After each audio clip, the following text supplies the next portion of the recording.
Praise the Lord. Okay. Magandang araw po sa inyong lahat. Araw po ng linggo. Araw po ng mga ama ngayon. Binabati ko po ang lahat ng mga ama sa dito po sa ating pagtitipon ngayon at sa lahat po ng mga ama na nakikinig ngayon sa video ito sa internet. Amen? Kayo po ay binabati ko ng Happy Father's Day. Amen. Buksan po natin ang ating banal na kasulatan sa Aklat ni Juan, chapter 1, verse 12. Makinig po tayong lahat. Subalit, ang lahat ng tumanggap sa Kanya na sumasampalataya sa Kanyang pangalan ay Kanyang pinagkalooban sila ng karapatan na maging mga anak ng Diyos. Yan. Palakpakan po natin ang salita ng Diyos.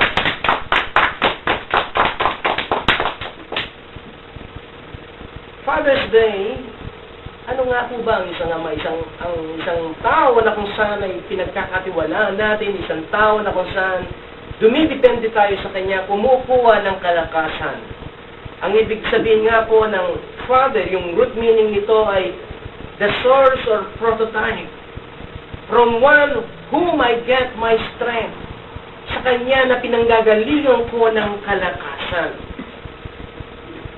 Sa modern thinking ng mga kabataan ngayon, ang pananaw nila sa kanilang ama ay parang economic necessity. Pinanggagalingan ng pinansyal na pangangailangan, ng mga bagay na kailangan nila sa material. Ito yung karakalang kaisipan ng mga kabataan sa panahon ito. Subalit, hindi ito ang plano ng Diyos. Marahil ito'y bahagi ng plano ng Diyos, subalit hindi lamang ito ang kabuuan ng plano ng Diyos sa isang ama. Okay, tingnan po natin ng statistics. Napakahalaga po na kahit 2 minuto lamang na magkaroon ng tinatawag na meaningful talk o pakikipag-usap ang isang ama sa kanyang anak ay ito'y nakapagbibigay ng napakalaking impluwensya sa bata. Alam po ninyo kung ano yung ilang minuto lamang ang kailangan, at least 2 minutes a day lamang po ang kailangan para sa gano'n ay lumaki ng tama ang bata. Ang sabi po sa statistics ay 25% daw ng mga tao ngayon ay wala raw silang meaningful talk sa kanilang ama. Ang percentage po ng bata ay kumilala sa Diyos at sumunod sa yapak ng Panginoong Yesus, na kung saan ang kanilang ina ay isang mananampalataya, ang sagot po rito ay 25%. Subalit kung yung tatay naman o yung ama naman ay isang mananampalataya at may banal na takot sa Diyos, sa 35% po, yung batang ito ay lalakad din ayon sa kalooban ng Diyos. Amen? So 3 times po yung factor na magagawa ng ama pagdating sa ikaliligtas ng kanyang anak. Amen? Amen. Ayon po rin sa statistics, ang mga Amerikano raw, yung mga Americans dito sa United States, sila yung pinakakonting panahon na nagugugol ng panahon ng meaningful talk, mga tinatawag na importanteng oras kanilang mga anak. Ang Amerika po ay pangalawa lamang po sa Great Britain. In 1987 study, nakita po rito na 60% daw po ng mga rapists, sila raw po ay nagkaroon ng single parent. Ang ibig sabihin, wala po ang kanilang ama sa kanilang tahanan. Girls without father, ano po? Yung mga bata po na lumaki sila na wala yung kanilang ama. Ang sabi po sa statistics, more likely to have a sexual relationship or sila po ay apahamak dahil wala pong ama na naggagabay sa kanila. 1 out of 5 American children has no father. Wala po silang kinikilalang ama. Amen. So ano po yung advantage o yung yung magandang bunga ng pagkakaroon ng tinatawag na continuous relationship with the Father. Yung mga bata daw ay meron daw sinasabing higher self-esteem, higher confidence, sila po ay merong moral maturity. Amen. Praise God. So, ang mga maraw na affectionate sa kanilang mga anak, ay yung mga batang ito ay most likely ay lalaki po silang merong magkakaroon sila ng moral authority, moral maturity, at magkakaroon sila ng kakayahan na hanapin ang Diyos. Sapagkat ang kanilang ama, ang nakikita nilang parang idea kung ano ang Diyos Ama. Amen. Amen. Praise God. Alam po ninyo yung mga ama natin, wala pong minsan man walang perfecto. Ako po, minsan hindi ko kinonsider ang sarili ko bilang isang ama na isang perfectong ama. Marami rin na po ako mga pagkukulang. Pero sa ngayon, dahil ang mga ama po ay busy sa napakaraming bagay. Sa trabaho, sa panonood ng TV, sa sports, sa gawaing bahay, sa socialization, kung ano-ano mga pinapasukang mga organisasyon, JC, Rotary, Lions Club, Boy Scout, at golf, kung napakarami po nilang ginagawa. At kung hindi naman, kung Kristiyano naman siya, napaka-busy naman niya sa church. Member siya ng men's fellowship, member siya nito, ng ganito. Alas wala rin siyang panahon sa kanilang mga anak dahil ang buong panahon niya ay sinasabi niyang binibigay niya sa Diyos. Amen. So sabi niya sa kanilang mga anak, kapag lumalapit ang kanilang mga anak, go watch TV. Manood ka ng TV. Go play Nintendo. Go play PlayStation. Go rent DVDs. Diba? Sige, mag-gano na lang kayo. Huwag niyo akong istorbohin dahil busy ako. So, mga ama, ang ginagawa po nila, imbes na magkakaroon sila ng koneksyon sa kanilang mga anak, ay pinili nilang palitan ng material yung pangangailangan ng emosyonal ng kanilang mga anak. Eto, bumili ka, bilhin mo yung gusto mo, basta huwag mo mula mga akong istorbohin sa oras na ito. Amen. Amen. So, hindi natin sila binigyan ng panahon, hindi natin sila binigyan ng interest. Kaya, nung naisip natin, nagkulang pala ako. Hindi ko nagawa yung dapat kong gawin. Kaya nang sila ay 18 years old na, 17 years old na, 16 years old na, o di kaya 15 years old na, naisip natin na ilapit natin ang loob natin sa kanila. Paglapit natin sa kanila, anak, can we talk? It was too late. Sabihin nila ng mga anak natin, nasaan ka ma? Nung ikaw ay kailangan ko. Nasaan ka nung ako'y umiyak? Nasaan ka nung ako'y may karamdaman at ako'y humingi lamang ng iyong mga yakap at ito'y pinagkait mo sa akin? Nasaan ka ma? It's too late. It's too late. Ang sabi po ng siyensya, na napakahalaga yung panahon na nandoon mismo yung ama from the age of 30 months old or 3 years old to 5 years old. Importante na lahat ng oras alos ay nandoon yung ama. And then pagkatapos from 14 years old to 18 years old, importante rin na nandun din ang presensya ng ama. Ito yung mga pinakadelikado, pinaka-importanteng panahon na kung saan ay magkakaroon ng bonding. May papasa ng ama yung kanyang personalidad, yung kanyang karakter, yung kanyang pananaw, yung kanyang life, yung kanyang objektibo sa buhay. Ito'y naipapasa niya sa kanyang mga anak. Amen. Nagtataka yung mga magulang ngayon, ano ba naman ang nangyayari? Hindi naman ako nagkulang. Ginawa ko naman ang dapat. Sinabi ko naman sa kanila na mag-aral sila ng mabuti. Lahat naman ng pangangailangan na ibinibigay ko sa kanila. Sinasama ko naman sila pa sa pagsimba. Nagdadasal naman kami pag kumakain. Pero bakit napariwara? Bakit nagkaganyan ang buhay ng aking mga anak? Nagtatanong tayo sapagkat we as parents will take the responsibility. We as parents will take the responsibility. Kailangan po natanggapin natin na lahat ng nangyayari sa ating mga anak, hindi man tayo ang may direktang dahilan kung bakit nangyari ito, ay meron tayong kaugnayan. kung bakit nangyari ito.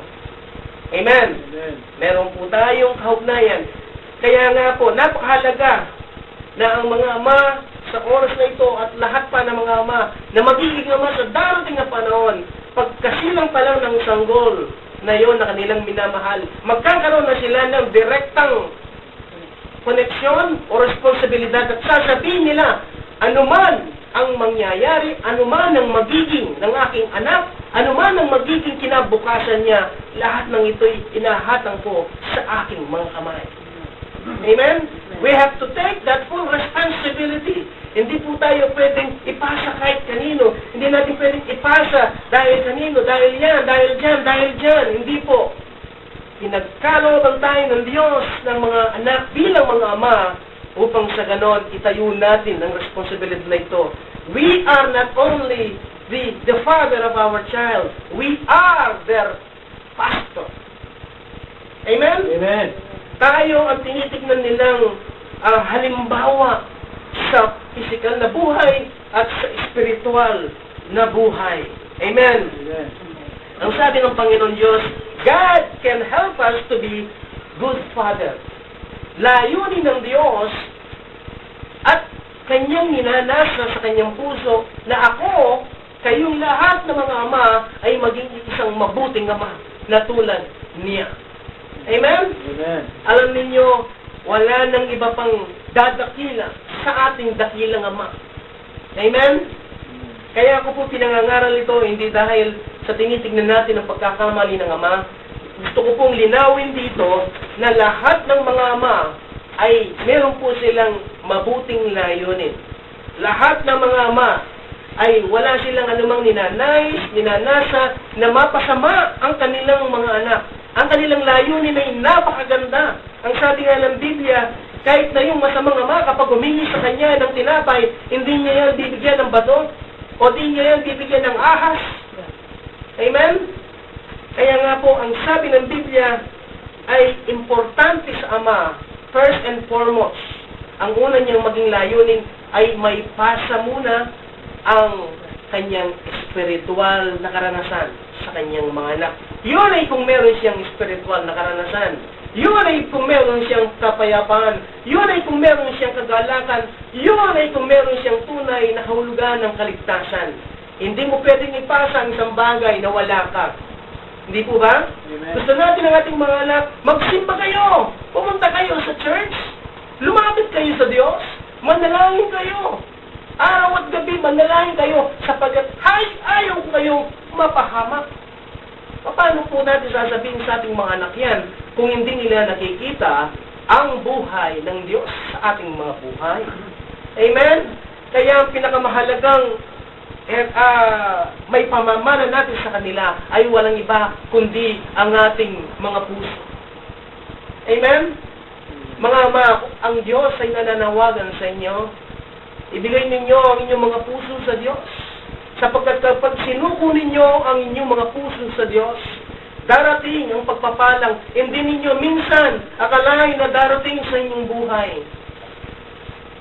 Kapag dumating ang puso, ang pananampalataya sa inyong buhay, kayo ay magkakaroon ng, ng tunay na pag-ibig, ng tunay na kagalakan, ng tunay na kapayapaan. Yan ay manggagaling lamang po sa pamamagitan ng kanyang anak na si Jesus Cristo. Amen? Kaya pong sabi ng John 3:16, sapagkat gayon na lamang ang pag-ibig ng Diyos sa sanlibutan at ibinigay niya ang kanyang bugtong na anak at ang sino man sa kanya ay sumampalataya ay hindi mapahamak kundi magkaroon ng buhay na walang hanggan. Yan po ang sabi ng Ama, gayon na lamang daw ang kanyang pag-ibig. Amen? At kapag tinanggap natin ang kanyang anak na si Jesus, darating ang prinsipe ng kapayapaan at siya'y maninirahan sa ating buhay. At tayong mga ama, na dati magulo ang ating isipan, na dati aburido tayo, na dati ay depressed tayo, na dati lagi tayo may dinadalang kabigatan, na kung minsan hindi na natin alam kung saan tayo dadawo o pupunta, naghahanap ng pansamantalang kapayapaan, pero hindi natin ito makita kahit saan napalo. Uminom man tayo at maglasing, magpakasaya man tayo, magsugal man tayo, o di tayo gumawa ng mga pagkatapos ng lahat ng ito, nandoon pa rin ang kaguluhan ng kaisipan sapagkat ang puso natin ay hindi pa natin naisuko sa paanan ng Diyos. Amen? Amen. Kaya nga po, mga kapatid at mga kaibigan, ang sabi ng Panginoon, kaya tayong tulungan ng Panginoong Jesucristo na maging isang mabuting ama. Nang may lumapit sa kanya si Jairo, ang sabi niya, ang aking anak ay may karamdaman, siya po ay talagang nasa bingit na ng kamatayan. Ano pong ginawa ng Panginoong Yesus? Pinagaling niya, binuhay niya ang anak ni Jairo. Amen? At yung isang ama ng kanyang anak ay epileptic, lumapit siya sa Panginoong Jesucristo, tulungan niyo po at pagalingin ang aking anak. Pinagaling po ng ating Panginoon Jesucristo ang kanyang anak. Importante, hindi lamang importante, it is a mess. Ni kinakailangan ako, kayong lahat, tayong lahat sa buong daigdig na nagnanais na ang ating mga anak ay lumaki ng mayroong kabanalan at banal na takot sa Diyos. Tayo po mismo muna ang magsaliksik sa ating sarili. Ano ba ang aking kalalagayan sa Diyos sa oras na ito? Paano natin malalaman? Paano natin malalaman na ikaw, anak, ikaw, aking kapatid, magulang sa Panginoon, ay nandyan na ang Panginoon Jesucristo sa iyo? Ang sabi nga ng Biblia, by their fruits it shall manifest. Makikita po sa ating mga buhay bilang isang ama kung nariyan na nga po ang presensya ng Panginoong Jesucristo sa ating buhay. Amen. Amen. The Holy Spirit will help you to become a good father. Pipilitin kong maging mabuting ama. Ang tanong ay, kaya ko ba? Kakayanin ko ba?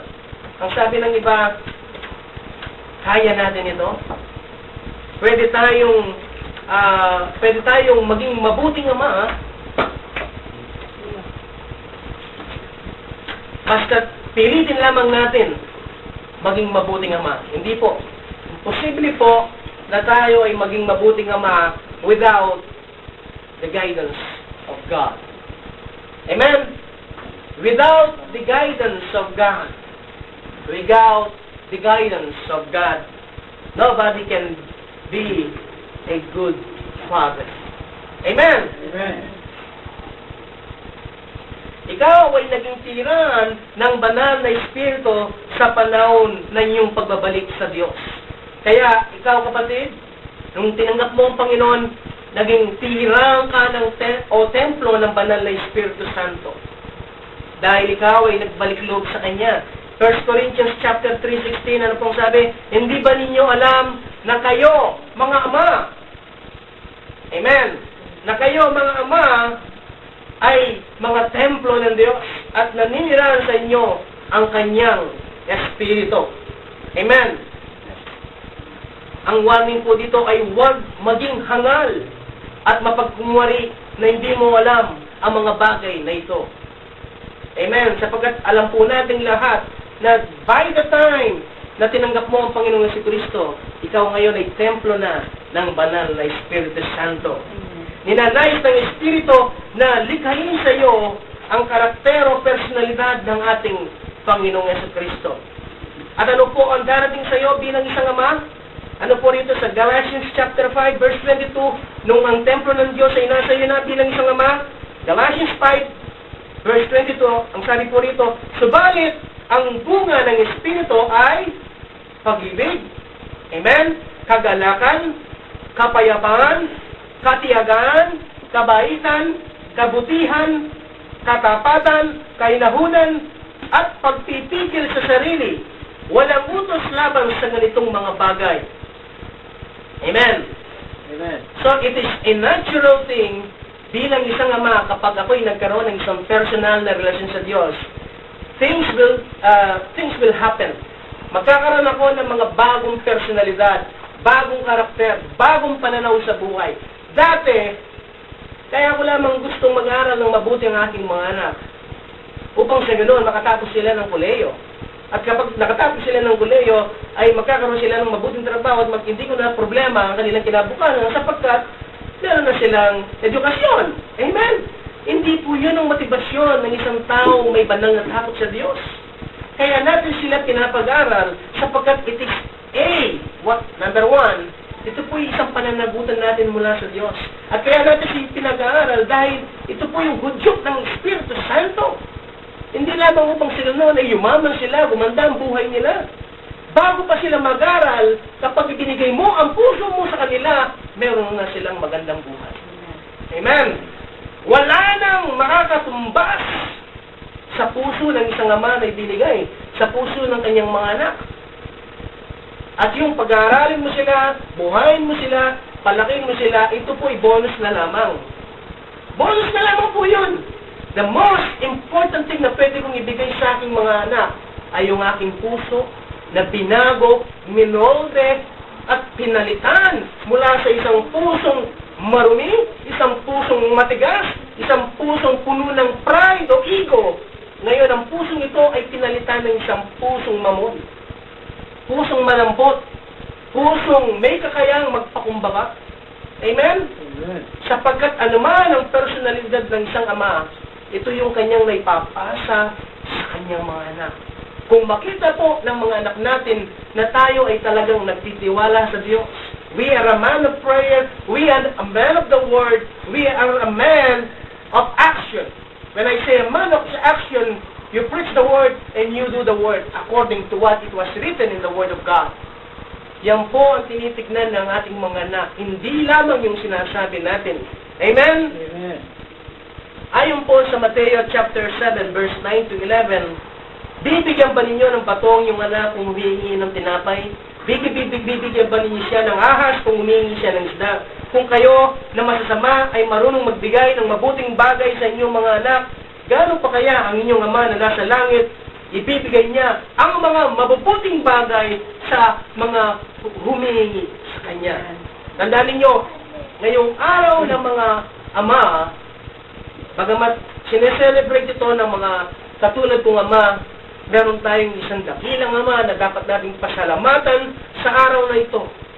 Isang dakilang ama na nagbigay ng kanyang anak, sinakripisyo kay isa-isang anak na si Jesucristo upang ang mga katulad kong ama at katulad ninyong mga ama ay magkaroon ng pagkakataon na maging mabuting mga ama. Amen! Amen. Ang pinakamabuting bagay na dapat ipamana sa ating mga anak ay yung pagiging isang mabuting halimbawa na may malinis na karakter. Ito po yung ipamamana natin from generation to generation. Amen. Kung hindi man tayo nagkaroon ng pagkakataon na lumaki tayo nakasama ng ating mga ama, well, pass. Nangyari na po ang mga bagay na yan. Hindi yan ang magiging dahilan upang sa ganon ay maging bitter tayo. Amen? The good thing is we have a wonderful Father. A good providing Father na nasa langit. Amen? Amen. We thank our earthly Father sapagkat they are not perfect indeed, pero marami ang kontribusyon na naibigay nila sa ating mga buhay. Tingnan natin ang lahat ng mga nagawa nilang mabubuti sa ating mga buhay.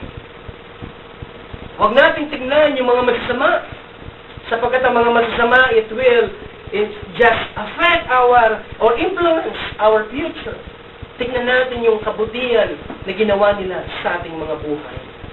At yung pong lagi kong tinitignan, ano ba ang kabutihan na nakita ko o namana ko na influensya sa akin ng aking ama. Amen? I praise God for giving me a father. And I believe kayong lahat ay nagpapasalamat at binigyan kayo ng mga ama. Amen? Malayo man sila sa atin, malapit man sila sa atin, doesn't matter. The mere fact na ikaw ay buhay at may kakayang magpuri sa Diyos, ay dapat mong ipagpasalamat na binigyan kanyang Diyos ng isang ama. Amen. Amen.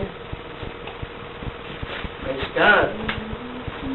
Ito po'y panawagan sa mga ama, ngayon nabuksan ang inyong mga puso that you cannot move on without God, that you cannot do and accomplish anything, that you cannot plan any better future for your children without first surrendering your heart to Christ. Ito naman po ang gawin niyo. Give time. Magbuhos kayo ng maraming panahon sa inyong mga anak. Amen? Amen. Kung minsan po kahit na may karamdaman na tayo, kahit na masakit na yung katawan natin kapag hiningi ng ating mga anak, pumunta tayo sa store, pumunta tayo sa Dollar Tree, pumunta tayo sa Staples, tayo po aalis at pagbibigyan po natin yung ating mga anak sapagkat, bakit po? Sapagkat mas mahalaga na ipakita natin sa kanila that we care, that we want to have a connection, that we love them so much, that we even forget about our own sake, basta't para sa kanila po. Amen? Express po natin yung appreciation sa ating mga anak. Amen? Amen. Lagi po natin i-appreciate ang lahat ng kanilang mga ginagawa. At pagkatapos po ay huwag po tayong magtipid sa kakapuri sa kanila. Amen? Kahit na anong maliliit na bagay o malalaking bagay, palati po natin silang purihin. At ipakita natin sa kanila na lagi tayong nariyan all the time. Amen? Amen.